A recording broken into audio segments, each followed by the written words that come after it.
আমাদের অনেক বাংলাদেশি ভাইয়েরা আছে পেশাটা পরিবর্তন করতে চায়। কিন্তু সে পারতেছে না। আসলে না পারার কারণটা কি?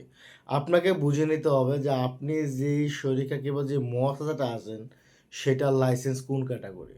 এখন আপনি যদি একটা দোকানের লাইসেন্সে গিয়ে আপনি যদি বলেন যে আমি টেইলারে কাফালা হব কিংবা টেইলার পেশায় পরিবর্তন হব। টেইলার বলতে কি? যারা বড় গাড়ি চালায়। আবার টেইলার না কিন্তু। দর্জি সেটার কথা বলিনি। আমি কিন্তু বলছি যারা বড় গাড়ি চালাতে চায় অর্থাৎ হেভি ড্রাইভার। তো আপনার কফিলের ধরেন লাইসেন্সটা হচ্ছে দোকানের নামে। আপনি যাচ্ছেন বড় গাড়ির ড্রাইভার হইতে। সেই ক্ষেত্রেও কিন্তু হচ্ছে না। আবার আপনার কফিলের লাইসেন্স রয়েছে বড় গাড়ির অর্থাৎ ট্রান্সপোর্ট সেক্টরের। আপনি যাচ্ছেন একটা বাকালা সুপার শপে কাজ করার জন্য কিন্তু সেইটার পেশা নেওয়ার জন্য হবে না। অনেকে আছেন মানে পেশা নিতে যাচ্ছেন যে ম্যানেজমেন্ট কিংবা ম্যানেজার এটা নো ওয়ে অ্যালাউ নাই। আপনি কিভাবে নিবেন? তো আপনাদেরকে বলবো নরমাল পেশাটা নেওয়ার চেষ্টা করুন।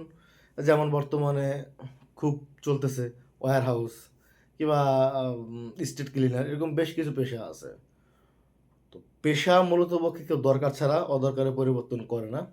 যারাই পরিবর্তন করছে তারা হচ্ছে নরমাল ওয়ার্কার থেকে আসতে যাচ্ছে লোড আনলোডে কিংবা warehouse, steel cleaner, tiles machine বিভিন্ন পেশাতে।